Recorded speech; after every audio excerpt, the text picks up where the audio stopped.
Hello, dear starshines. Welcome, welcome, welcome to another edition to the Lunchtime Chats. I'll pause here and give everybody a minute to get on board. Beverly, please let me know if the sound is okay. Hola. For those of you who are new, my name is Christina and I'm an acceleration expert. And we are here to talk about topics and issues that are significant for us starseeds, wayshowers, and new paradigm visionaries. We have perceptions, we have capacities that are not embraced by our larger human family. And therefore, these topics and issues that are happening in our chaotic world the perspective we have is very unique to us, and they're very rarely addressed at the level of which we are seeing it engaging with them. So I am here to do to the best of my ability to provide a liberated perspective to these challenges that we're facing in this time of great chaos and change. So welcome, welcome, welcome. You guys, as you come in, say hi, let me know you're here. So we're going to talk about some pretty, well, they might be triggering, they might not. I've talked about some of these pieces before, but I'm kind of taking it to a whole nother level. So I want to talk about the coming next level leaders. There's a whole next level of leadership arising from within the human collective. So I want to touch on some pieces that are important for all of us who are in that position. And it's often not because we choose it, we just end up in that position. So I want to talk about some pieces that can be helpful for you to, when you're further on your path into stepping into this responsibility. And speaking of responsibility, I also want to remind all light workers out there, we are heading into a very crazy, chaotic, explosive election season, particularly in the US. And I just want to do a call out for all the light workers out there to remind them of their higher level of responsibility they have. It is not okay to love hating on anything or anybody. So I'm going to dive deeper into that. And then I want to give some tricks and tips on how to work with the higher, untainted, incepted frequencies. We just had a so-called blue full moon, and we're still in those energies as of today. And I want to talk about how to work with these energies and step beyond the incepted frequencies. And of course, I'll have to mention a few levels on how the moon is incepted and how it actually carries a lot of disempowerment programs, particularly for women. So welcome, welcome, welcome. Hey, Sherry, so glad you're here, darling. Hello, Tony. Welcome, welcome. So where do I begin? Let's start with, real leaders. Okay. Humanity has been without real leaders for many hundreds of years. And this is talked about in the indigenous records of the Kero. They talk about every 500 years or so, there is a pachakuti. There is a turning of the worlds. And what happens with the turning of the worlds is that the leadership, the humans, the wayshowers of humanity that are virtuous, that are in alignment with life and the proliferation of health and wellness and the success of their people, that those high, let's say, ethical qualities within them that make them great leaders, wayshowers. Every 500 years or so, when the world gets turned upside down, the quality of that leadership changes. And what happens is that the ones that hold value, that lack proper ethical relationship to life, to the feminine, to the well-being of their people, takes over. And they talk about this with great clarity. And the last Pachacuti that we know about is in most recent times is the Inquisition, the coming of the Catholic Church and the massacre and genocide of the indigenous of Central, South, and North America. Okay, they talk about, and the inception even began before that during the Dark Ages of Europe. Now, this teaching has been highly refined by some other philosophers and researchers. I would put Barbara Handclough and Johann Kalaman in that category. And they were able to hone in on natural rhythms that were outlined within the Mayan calendar that talked about certain regions within the Pachamama, within the realm of the mother, within this realm, rise and fall according to these Pachacutis. Okay, so during this last Pachacuti, when the heathens, the ones that were absent of proper moral character and all this stuff, when they were taking over, they, with the turning of these tides, they took advantage of killing off the ones that were in aligned with the mystical quality, the awakened mystical human beings, as in we were fully connected in with the Pachamama as true, innocent, beautiful children of creation. Okay. Now, this isn't saying that all indigenous cultures were peaceful, because they absolutely were not. They were definitely power struggles within the communities. But I'm talking about the encodements and the being in proper relationship with nature. Many of them maintained that as we were ratcheting deeper into falls of consciousness. So these falls of consciousness are propagated, propped up, and also decoded by these Pachacuti experiences. Okay, it keeps going back and forth. And according to the Q'ero record keepers, the times that we're in now, we are due for another Pachacuti, which means now the worlds get turned over again. And maybe this is related to the whole polar shift narrative, right? Maybe energetically, polarities shifting. So this is time again where in this time, the real leaders are going to rise, the ones that have deep integral connection with the truth of what this reality is about. So what this reality is about is not what we're taught that it is. It's not a linear reality. It's not, we are not confined and trapped by a matrix, even though we all experience that. That's not the actual deeper truth of this reality. And this is why the genocides of a lot of these indigenous cultures were happening, was because they wanted to shut the door to the truth of this reality, which is that is extremely malleable. And we can quite literally, me, you, anybody with an awakened, with proper encodements, an awakened sense of being, have the ability to dream this world into being. We contribute into the creation of this reality. And it's essential for this Pachacuti, these more heathenist type takeovers. It's essential that the people get disempowered, so they are the ones that primarily have the most momentum within these dream realms. Okay, so we're in this time where it's the rise of the real leaders. And this is something that is showing in both the macro and the micro, okay? Macro and the micro. And the matrix program system is going ballistic, absolutely ballistic. And it's happening on so many levels, even beyond the US and the election cycle. It's happening on many, many levels, and within churches, within lightworker communities, within shamanic communities, within indigenous communities. It's happening on every level for humanity. And I want to talk about this, especially for those of us who have a deep integral connection with the truth inside of us, our multidimensional nature, because quite literally, we will trigger a room full of people, many of them thinking they're leaders, but they're really followers, okay? We end up triggering these false leaders, which the lightworker world has many of those.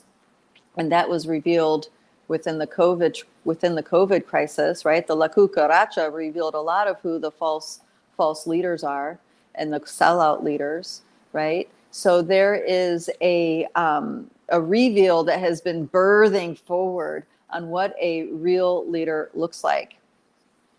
And quite the turning of this leadership, the people who had dominance and respect and had all this stuff before 2020, they are really getting called on the carpet now even silently by our mere presence. Okay, it's by our mere presence we trigger these guys. We're not trying to trigger anybody. We're just, we're just innocently going along doing our thing.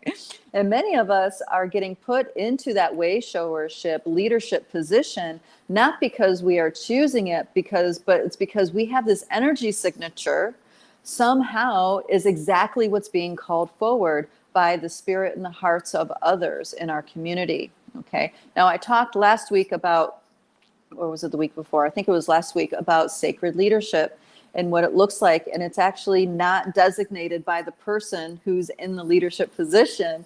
They get put into that position via frequency and magnetics. They are kind of in a group consensus put into a leadership position by not just the people, but also the elemental realm, the natural world, the beings of these unseen realms put us into these leadership positions.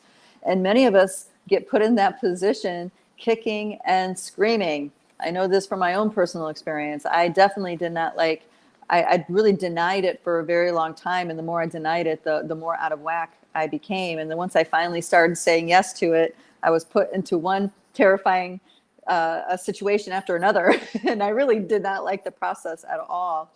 It still has its challenges, but I have to say that in the back end, on a soul level, it really spurs proper growth. It spurs in the growth that actually is true to destiny, to where my soul's trajectory wants to be within these chaotic times.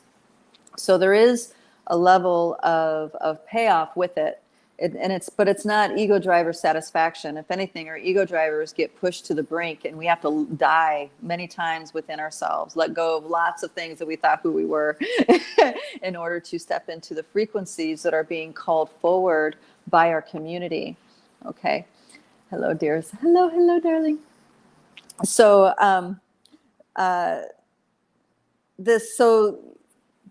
this energy signature that we carry really triggers and reveals the false characters in our community. And what do I mean by false characters? I'm talking about people who are claiming the title of shaman, claiming the title of light worker, claiming the title of healer or spiritual teacher or guru.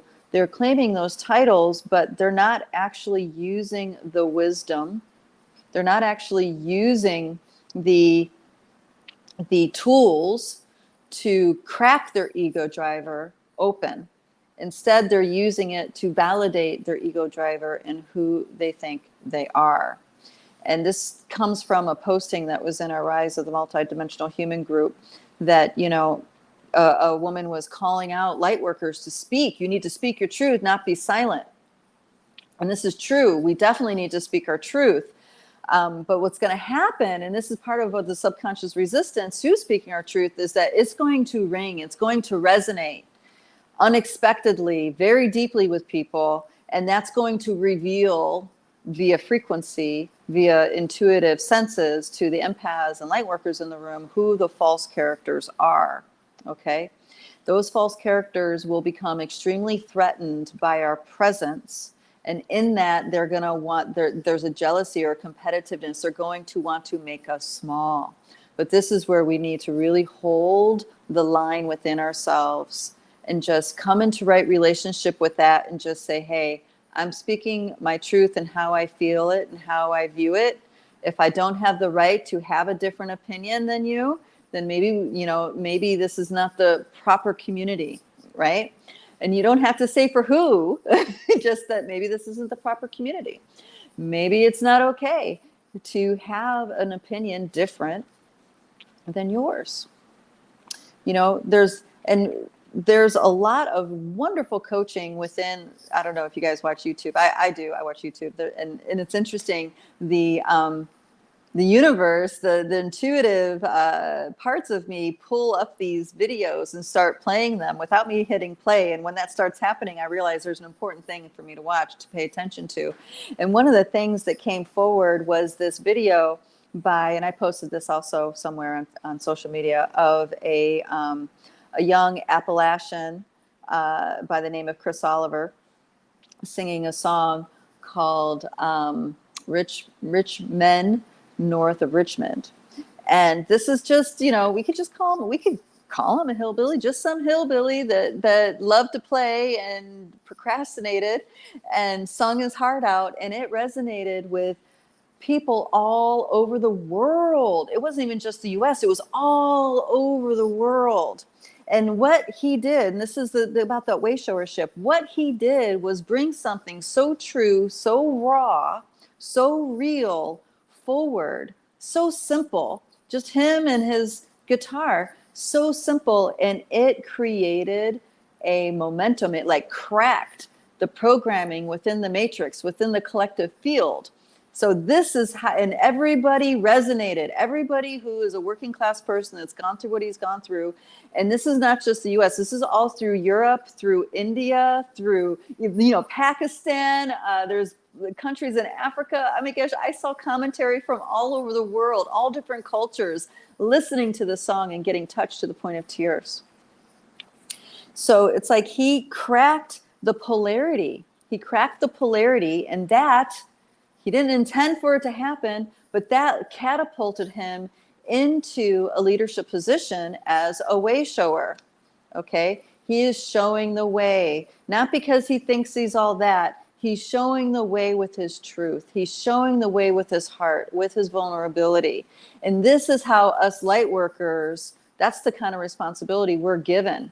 We're not happy unless we're have the ability to be in our authentic truth. We're not really happy. Okay, we may make a lot of lemonade out of the lemons in our lives, but we're not truly comfortable and content and happy in a community unless we can truly just be ourselves, right? And in this way, the strength of the connection we have within ourselves hits a resonance so deeply that we end up getting put into that wayshowership position, put into that leadership position. And that is revealing the charlatans. That's revealing the fakes. Not because we're trying to reveal the fakes, but it just shows the juxtaposition between the frequencies are so obvious. So obvious. It's undeniable to the other starseeds in the room. Okay. So this is happening on a micro level, and it's happening on a macro level. And us starseeds, wayshowers, light workers, people who claim that role, we have a much higher bar of responsibility to our community. Whether it's the community that we love and feel comfortable in, or if it's our greater community at large, which means it is not okay to love to hate. The only reason why we would have any pleasure out of loving, hating on somebody is because we are buying into a matrix program of division in some way. Okay, that goes for Trump haters, that goes for Biden haters, that goes for JFK haters, Republican haters, liberal haters, conservative haters, whatever direction. Okay, that is a matrix program meant to divide. And that is not true to our frequency. Our frequency does like what the Oliver Anthony song does. It reveals the unification within us all. It talks to the spirit that is the truth within us all. It speaks truth on such a deep level.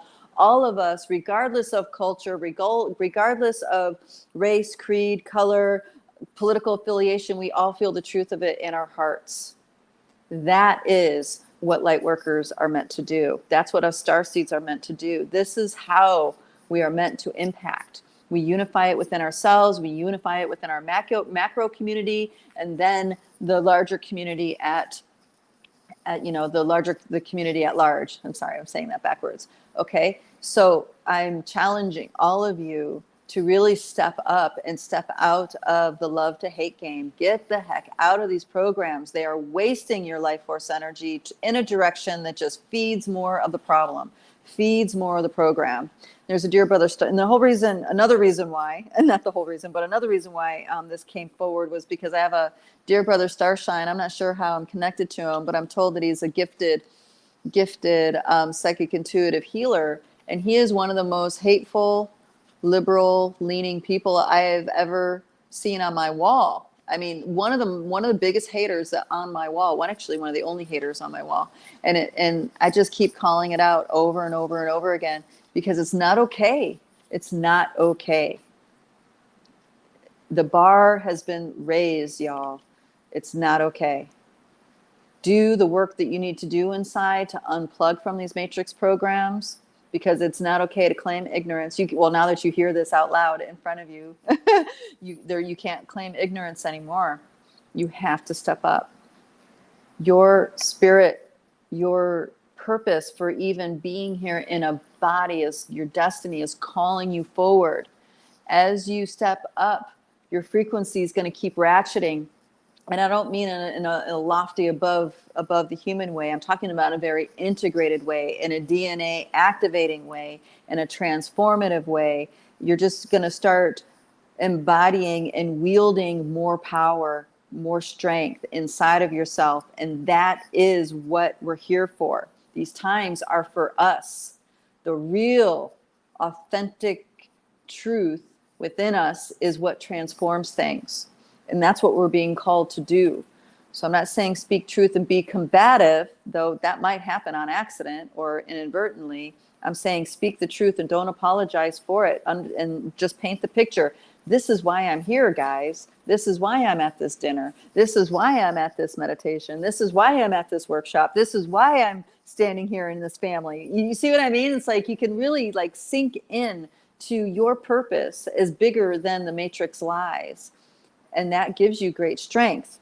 And it gives you the ability to really own all of these struggles that are happening and transform them into more inner strength, more transformative encodements that you can share with others. Okay? All right. Hello, Dister Starshine. I'm going to say hi to a few folks. Hello, Carol. Good to see you. Ella Daniela, so glad that you made it live. Hello, Felicia. How are you? Ella Daniela says, today in it, I've tried for so long to delay, but I cannot say no to the call. Exactly. And what we do is really going to challenge the paradigm of the old leadership. Just know that the old ideas of what an awakened human looks like, the old ideas of what an empowered light worker looks like, the old ideas of what a master looks like, we are going to challenge and shatter those constructs. Okay? We are.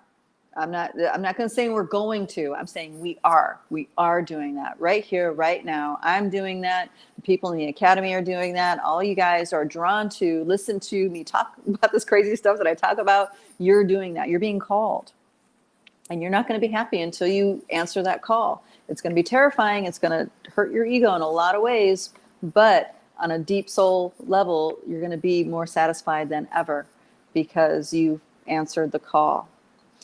And, you know, there is an initiation into doing the spiritual work where you go into an agreement with spirit. And that agreement is that when you are called, you will answer unconditionally. When you feel the call, you will answer unconditionally.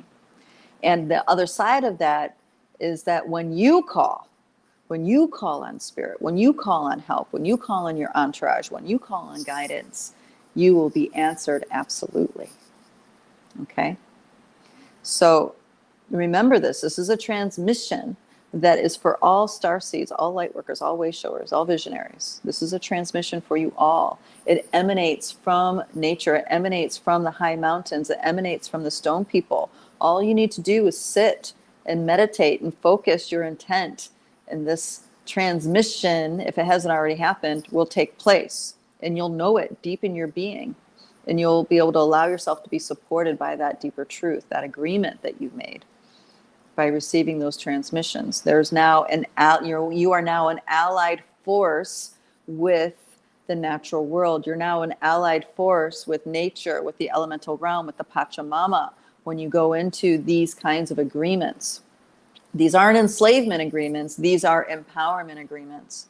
And this is something that I had a conversation with a dear Starshine a couple of weeks ago. You know, she was going through this experience of being enslaved by her oath. You know, that's how the relationship was unfolding. It's like, no. Cancel that out. Go back to that moment and undo it. Because that's not an oath.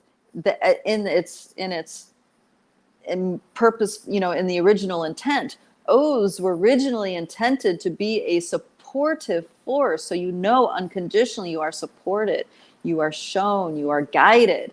But as soon as the oath gets reversed and turned around, and now you're a slave to your oath, that is a distortion to the higher truth. The matrix power, the reversal inversion team, has successfully taken a sincere intent and twisted it and turned it into an enslavement program.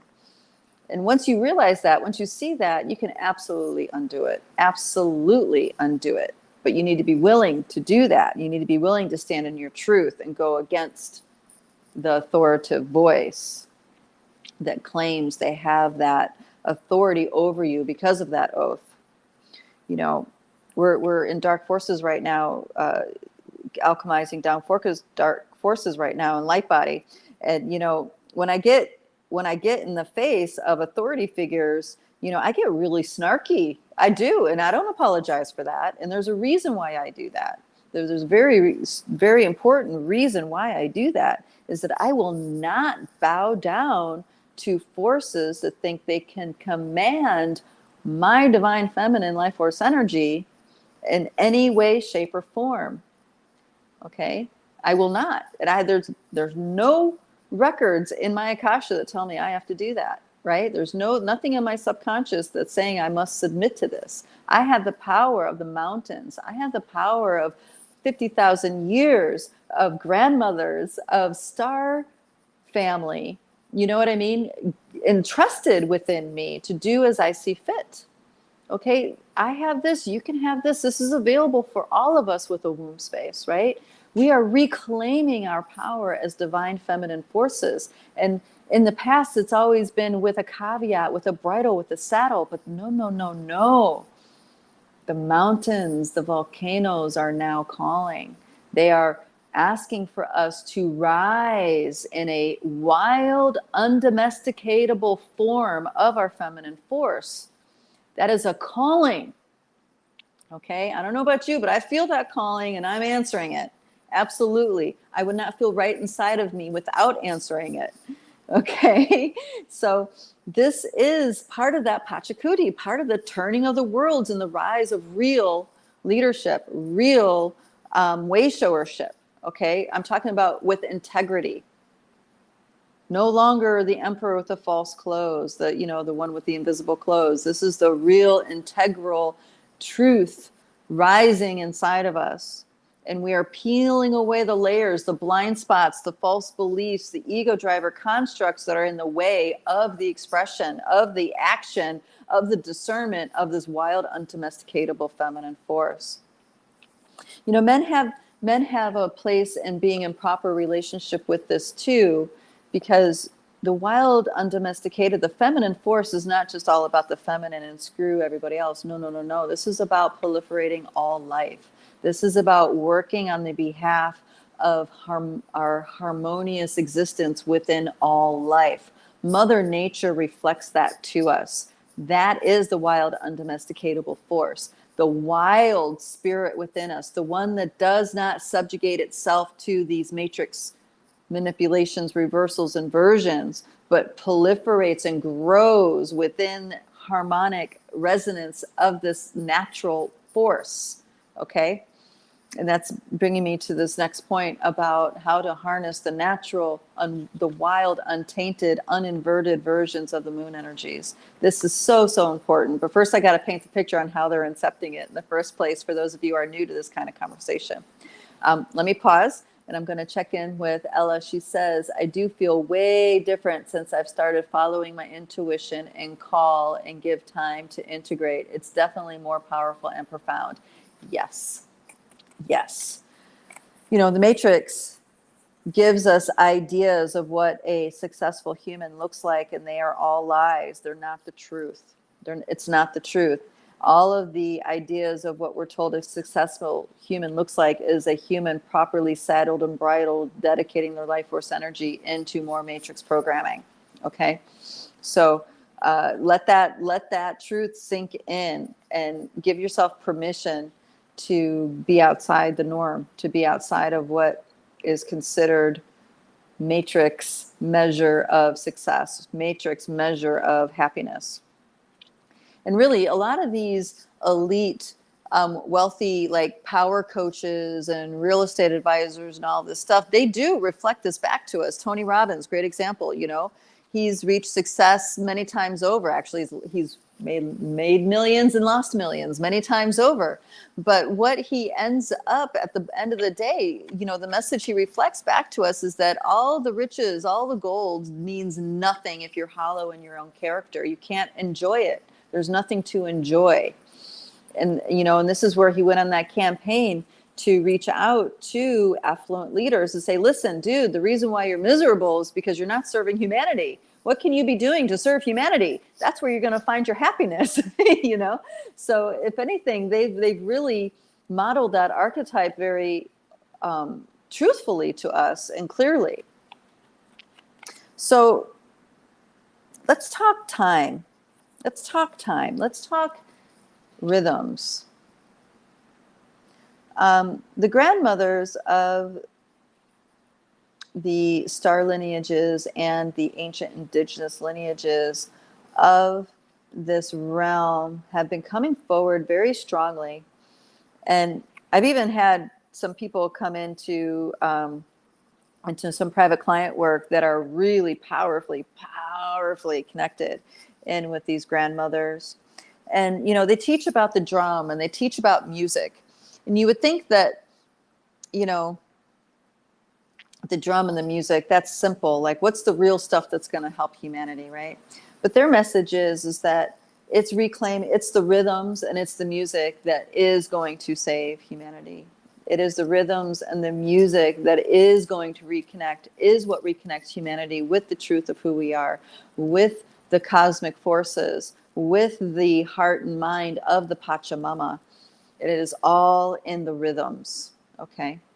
The Sangoma also teach this too, but maybe not so directly. And their rhythms are really specific to lineages, you know, some of them, not all of them. But the ones that I've been exposed to are have drumming rhythms that are very specific to different ancestors.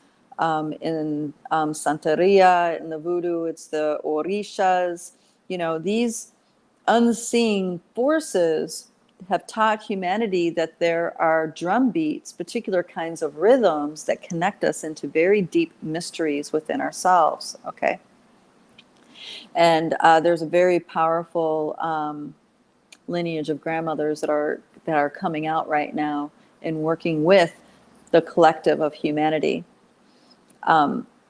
And they are actually using technology, even though they have no technology in their tribes and in their mountains. You know, they're reaching out to people who do have access to technology to get this message out.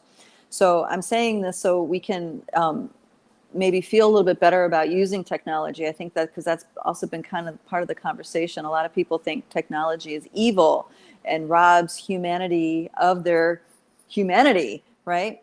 And it does, but it doesn't have to. It's all about being in right relationship with technology. If you can use technology in a way that enhances the connectivity within humanity, that enhances the life of people, as in brings them closer to the natural rhythms of Mother Nature, then it's a good thing. It's something that can really, that's really a powerful technology. But if we use technology to hijack people's minds or, you know, steal people's life force energy with endless video game play or, you know, with mental programming, with light programming, I mean, there's a lot of malicious stuff out there too. So technology in general by itself is not the evil. It's about the relationship and how it's used. So even this extends even to AI, okay? Now, I'm not saying we don't need to be cautious about AI, because we definitely do, because there are forces that abuse it, of course, and there's interdimensional forces that also highly abuse it. So, but I'm saying don't throw the baby out with the bathwater.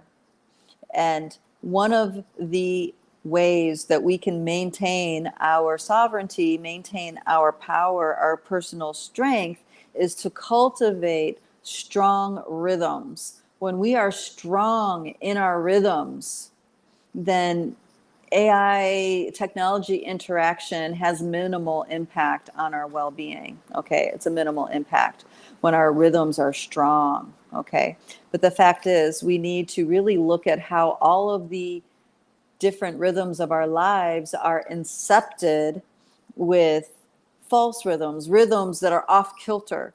So when you have a rhythm that's off kilter, that makes way for infiltration, intrusion. Okay. There's a movie a long time ago. I don't know if you guys remember it. And if you don't remember it, I encourage you guys to go check this out, because there was so much truth in this movie. Too much truth for I think humans at the time, but is absolutely real. Every aspect of it that it was talking about, absolutely real without a doubt. And that is a movie called Serpent and the Rainbow.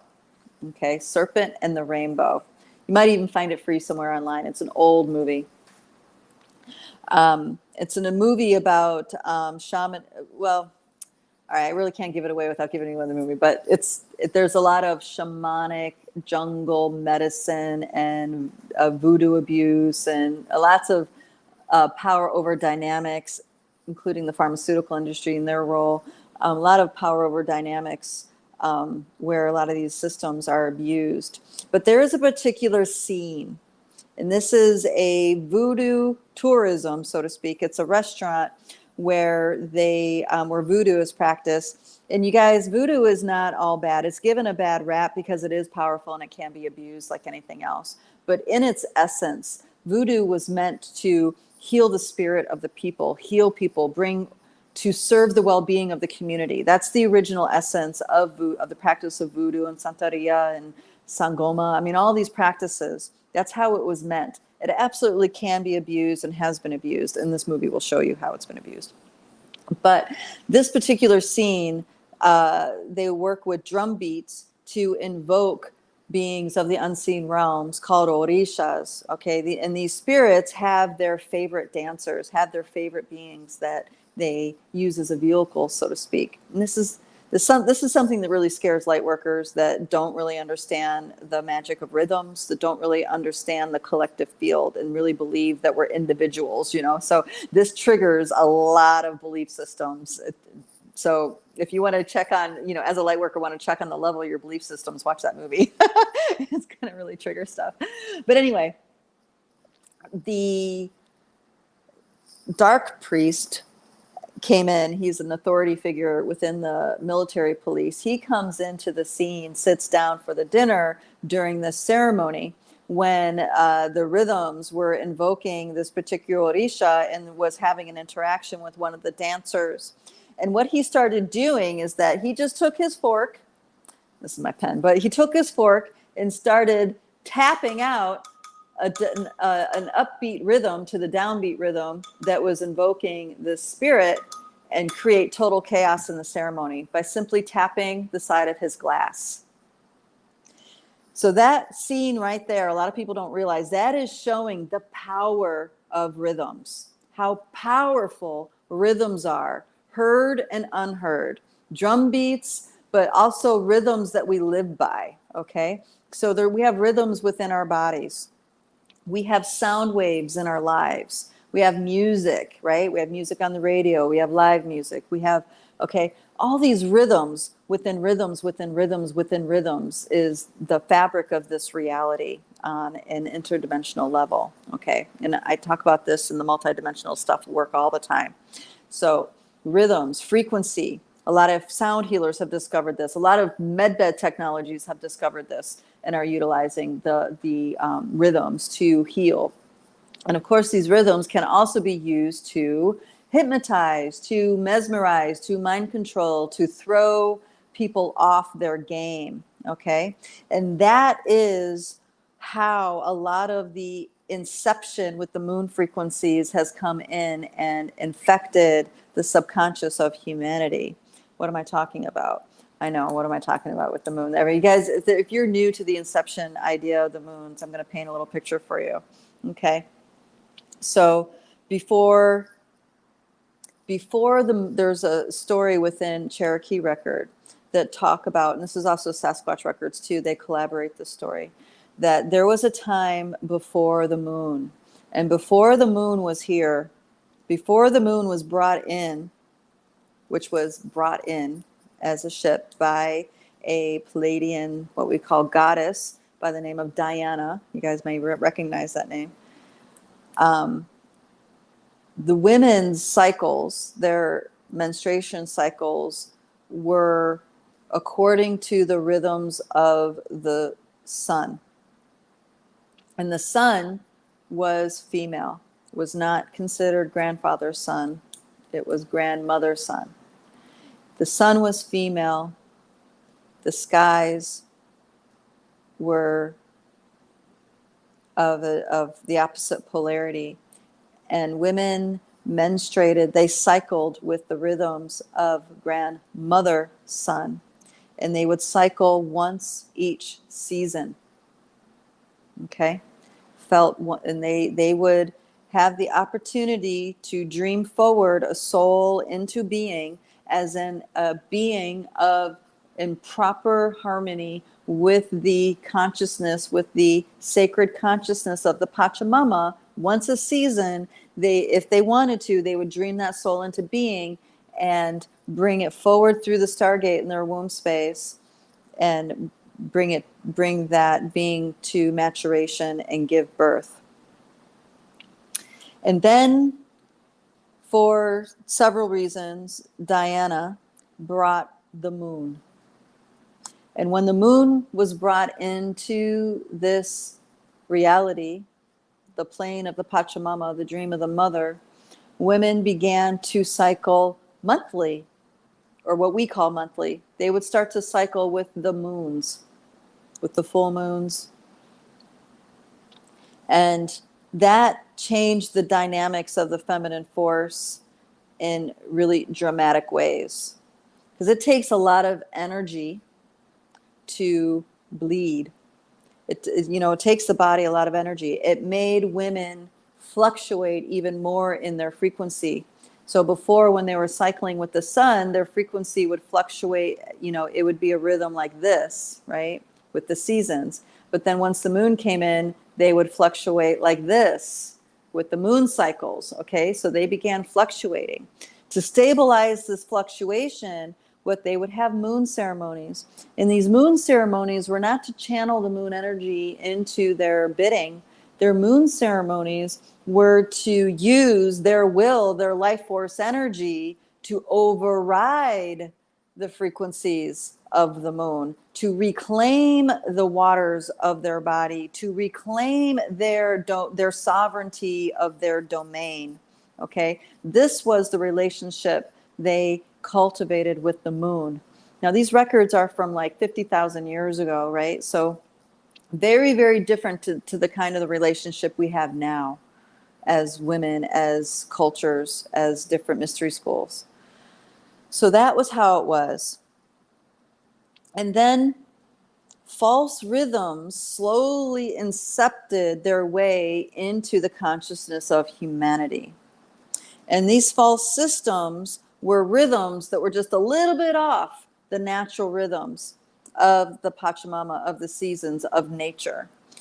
And this is a critical moment in the cultivation of the feminine force, of the cultivation of the takeover of the feminine force, was these false rhythms slowly got integrated into our reality.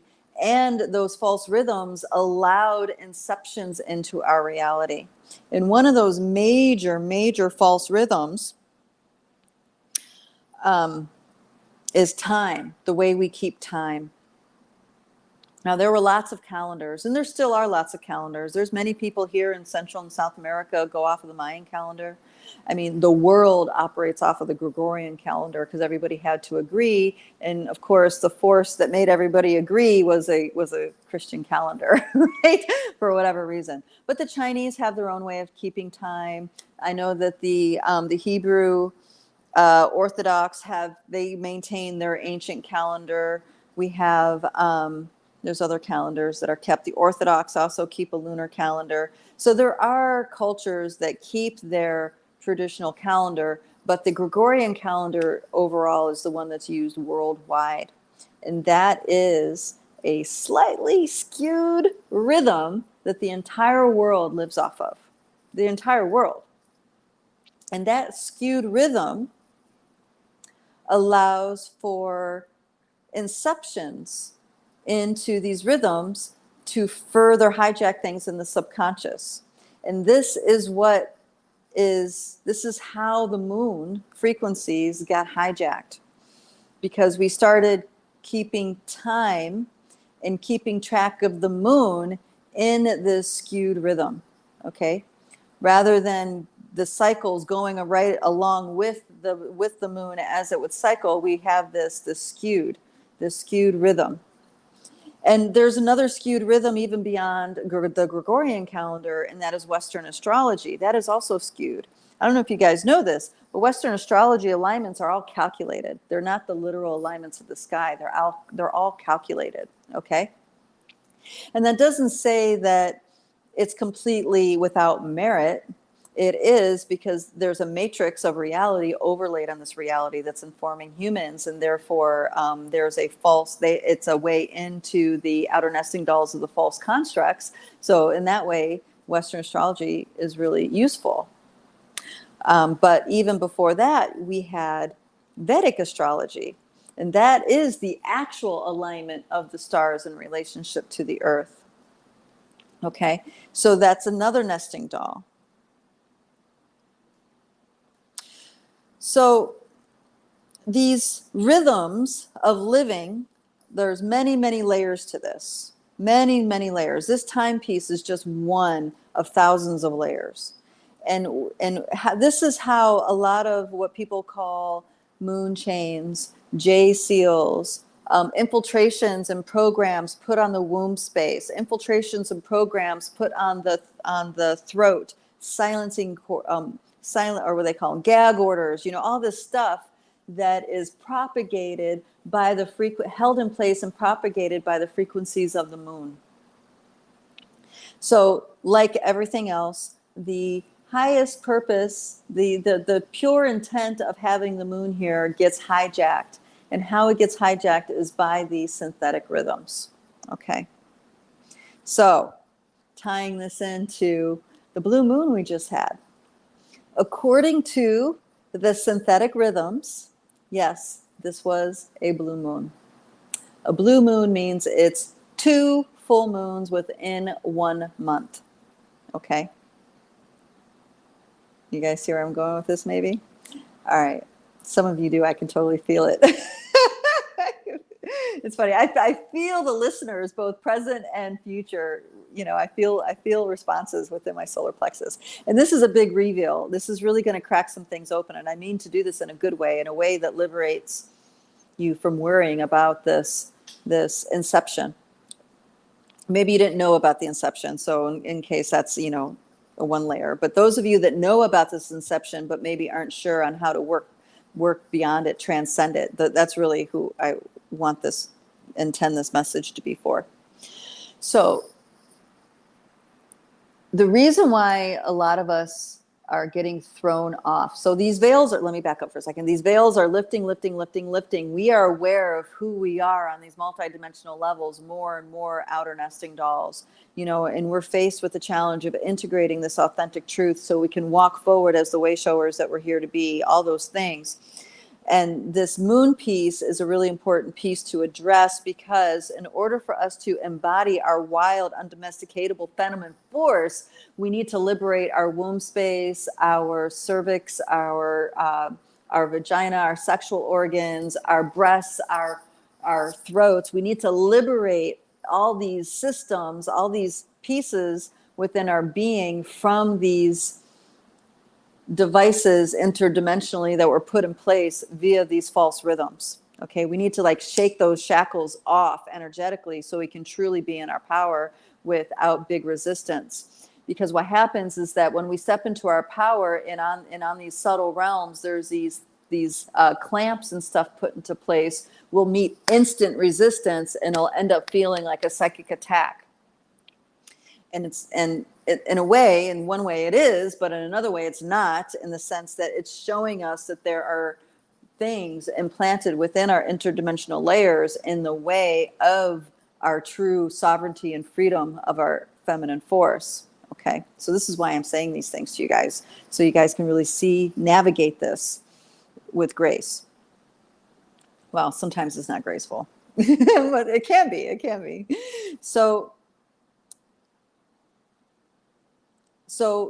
what's the pieces here is that a lot of light workers, a lot of ceremonies, a lot of meditations, a lot of energy, mental energy, emotional energy, a lot of energy was put into this blue moon frequency, giving it more power than it actually has, because it's truly only a blue moon according to this false rhythm. So what these energies did was it magnified the false rhythm within our subconscious, within our ego drivers. So many of us, felt a sense of overwhelm in relationship to these energies. Many of us, were kind of like pushed into this place of really exerting our personal power, our will, okay, if you will, during these past few days. And I'm saying this so you can understand why you are pushed into this, okay? It's because we are reclaiming the frequencies of the moon, and putting out interference frequencies to this false way of keeping time. And for many, it was in the form of experiencing dark forces. And for many, it was in the form of, dealing with really intense dreams, really intense family dynamics, really intense love relationship dynamics. You know what I mean? It came in the form of that. But as we decode this, we're liberating these different layers of infiltration held in place by these false rhythms powered by the moon. Now, the moon, in its original intent, was meant to be a stabilizing force. Diana, she too got twisted and inverted in her expression in our reality. I don't know if you guys, this is the Diana that created the Gorgon Medusa, right? I mean, so there's a lot of suffering within the feminine fields that was perceived to happen via Diana. Now, her frequency in these outer nesting dolls, just in a few layers from the quantum, is one of benevolence, of purity. But as we go through these nesting dolls and there's these infiltrations, then it gets distorted, it gets inverted, it gets reversed, and we start experiencing the opposite of the spirit of the intent. Okay, and this is the kind of stuff us lightworkers are decoding. And this is why multidimensional starseeds are so important right now, because we have the perceptions, we understand this so clearly, like it's natural, and we can decode these frequencies. We can put out interference frequencies even to mitigate these false rhythms. And that's on some levels what the grid work is about, on some levels. There's a lot of other pieces to grid work, but this is one of them. So these false rhythms, we can easily bypass them by keeping track of the lunar cycles. And these lunar cycles inform us more than the Gregorian calendar informs us. Or we can even go into keep track Vedically of the cycles. Now that too is a layer of a nesting doll layer, but it's closer to the Akashic door. It's closer to the truth of the Akashic doorways than these other nesting dolls. Okay. So what we discovered in Light Body, working with Ray Ellen Sievert, you guys know she's our resident astrologer, is that, there's a really significant energetic difference between Vedic astrology and the Western astrology. Even weaving in the Sabian symbols, which comes from the Moor culture. I don't know if you guys recall the Moor culture. This was one of the last cultures on this planet that believed that humans were sovereign beings unto themselves. All humans had the right to sovereignty. That means they were not under subjugation to any ruler, any religion, any government. This was a deep foundational philosophy of the Moors who conquered southern Spain. And that's where, I think it was Andalusia and Sevilla is where a lot of their architecture remains. But it was all through North Africa, the Arab world, through the Ottoman Empire. I mean, it was a vast, vast kingdom. So these alternate ways of tracking time can help us step out of the influence of those false rhythms so we can really reclaim sovereignty on a deeper level, which is necessary for us to embody those rhythms that are true to cosmic source. We're going beyond galactic here. We're going into cosmic source. We are going beyond the Milky Way galaxy construct. We're going beyond the supercluster construct that the Milky Way is a part of. We're going beyond into the cosmic. The reason why this is so important is because I've talked about this empire, right? This interdimensional empire that revolves around the commodity of life force energy, right? We step beyond those control systems. And when we source from cosmic rhythms as held by the sacred grandmothers, as we resource from those rhythms within ourselves, we become unstoppable in our sovereignty, in our inner freedom, in the way we dream this world into being. This is especially powerful when you do this collectively, right? So these are keys that I'm giving you guys to decode the different control systems so you can source from that core rhythm and retake your power, retake your abilities as a multidimensional being in a biosuit. So rhythms are not just rhythms. They are fabrics. They're frequency. Look at them as frequency fabrics that connects us to different nesting dolls of consciousness. Okay? What keeps us blind are those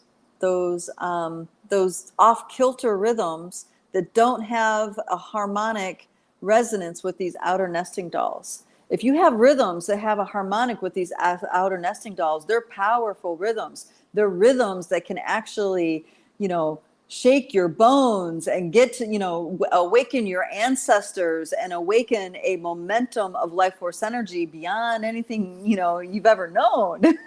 Okay, but they must be in resonance. They must be in harmonic resonance with these outer nesting doll rhythms.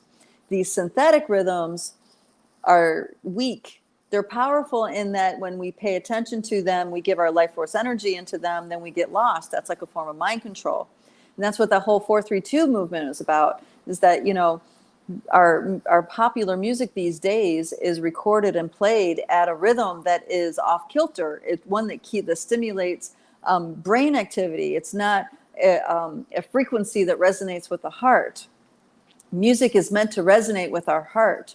Music is meant to resonate with our spirit and with our ancestors and with the deeper truth of who we are as infinite cosmic beings in a biosuit. That's the original function of music. Okay? That's the original function of music. And this is why when we hear music from these alternate realms, they are so moving to us. They touch our soul. They touch our spirit. And this is why that video, that song, actually he's had more songs released, the Oliver Anthony guy, he's released more songs since. That's why they speak to the human spirit so strongly, because it's something that came straight from his heart, his soul, like it's straight from there out his mouth, no filter. And that is touching everybody, because as the wise Rumi once said, it's not those who speak the same language that understand each other. It's those that know the same feeling. Okay. Wise, wise words. Rumi, by the way, a great mystic arising out of the Moor Empire. So I hope this is helpful about what I'm saying about rhythms. you can start incorporating these pieces so easily into your life to pull you out of these synthetic rhythms, which essentially pull you out of the strength of the kinds of mind control that's out there. Mental body programs, matrix programming, belief systems, okay? So someone might ask, what is a true blue moon? Okay, if it's not this, what I'm saying, in the matrix reality, this is a blue moon within this off-kilter rhythm. And another way you can look at it, in Western astrology, their blue moons happen when a full moon happens twice in one sign, okay? But remember, even that is off-kilter. So then you need to look at the Vedic astrology, and in the Sabian understandings, which go by mansions, and then look to see when a full moon happens within the same sign in those rhythms. I would say that's closer to the blue moon frequency. But I have to ask our dear sister Ray Ellen, our astrologer, if a blue moon can happen within the Sabian symbol system. I don't know if it can. If so, I'd say that's the one that's even closest to what a true energy blue moon would be. The flip side of that are dark moons, black moons they call them. Black moons is when you have 2 new moons in a month, or 2 new moons in a sign, which we've also had this year. I think it was this year. It might have been last year, but anyway. So, and even though something is of the matrix, a rhythm within the matrix doesn't mean it has 0 power. It means that the power is limited from within the matrix. Okay, so if you want to influence matrix energy, you can tune into those rhythms and manipulate them at your will as you please. But I'm talking about wayshowers, star seeds, people on the path of embodying their deeper authentic truth as infinite beings in a biosuit, the way out of these mental body programs, a quicker way out, so you can really reclaim your dream time for the power that it's meant to have, is to step out of these synthetic rhythms. Understand what those synthetic rhythms are, and do your best to step out of them and not have them influence the actions of your life. Okay? All right, there's one more comment here, and then I'm going to sign off for today. All right, it says, I did not feel any fear, but honor and respect, and very centered and present. Oh, wait a minute. Ooh. Okay, sorry. There's a comment before that I got to get. All right, so the comment was that, now that she's starting to answer call more, there's definitely the energy's different, far more, feeling more profound energies coming through, feeling more powerful, like in her strength. And then she says, I've been a part of a channeling ritual by the Venezuelan Santeria with people in circle with drums and dancing, kind of getting in trance until she would change her face and voice and start channeling. Yes, you are watching. Yes, that's exactly the ceremony that I'm talking about. It's powerful. These rhythms are powerful. And there's some twist to it. So they turn it into something like the Matrix turns it into something that's dark and scary. But really, when it's done in its proper alignment with the highest form, it serves to be a huge resource of strength and inner connection for people. Okay, and then she goes on to say, I did not feel any fear, but honor and respect, and a very centered and present. Yes, thank you for that. Thank you for that. Yeah, there's a huge misunderstanding of what it is to work with the unseen realms. And it's twisted like that on purpose, so people won't do it. So people will demonize it. So people will mark it as evil and not give it any more understanding or attempt to understand it and relate to it. This is absolutely true. Not that I'm saying that's my path. That's not. But I do respect that path a lot. There's Sangoma medicine men, which includes blood magic, that I have a lot of respect for what they're doing. Is it my path to work with that? No. My path is very different. But that's me staying true to my authentic truth And that is how I end up being a wayshower, So it's none of these paths are good, bad, right, or wrong in relationship to me. It's just I know what's right for me and I stick to it. And if it's not right for me, I say that. Doesn't mean I don't respect those paths. I absolutely do. I have a lot of respect for them, actually, because that takes a level of commitment and bandwidth and dedication that I know from doing many lifetimes over and over and over again. So I understand the significance, relevance, and importance of those roles on a very deep level. Just like with the Tao, on a soul level, on an infinite level, I've been incarnating here for a very long time. And I feel like I know pretty much all the different mystery schools that have unfolded within this realm. I know them intimately. And it could be just because I have access to those records, but I also have memories of being within those schools and many lifetimes. This is why I have such a connection with the Tao. I've been in the Tao system many, many, many, many, many times over. And in the Buddhist system, many times over. This is why all these things come so naturally to me, because it's a living residence inside. And this is how a lot of the star seeds are. You may feel new to this realm or new to this body, but you have an infinite library of wisdom that's encoded within your being. So very well may be that you are an old soul that have done this journey. It's just now there's so much more of your quantum embodied with you right here, right now. It feels like you're new to this realm because those levels of you weren't incarnating yet in those other timelines and those other lifetimes, if this makes sense. So much more of our quantum is here now than ever before, which is why things are so going batshit crazy. The system, the matrix system is really doing its best. It's working on overdrive to keep the control of the collective.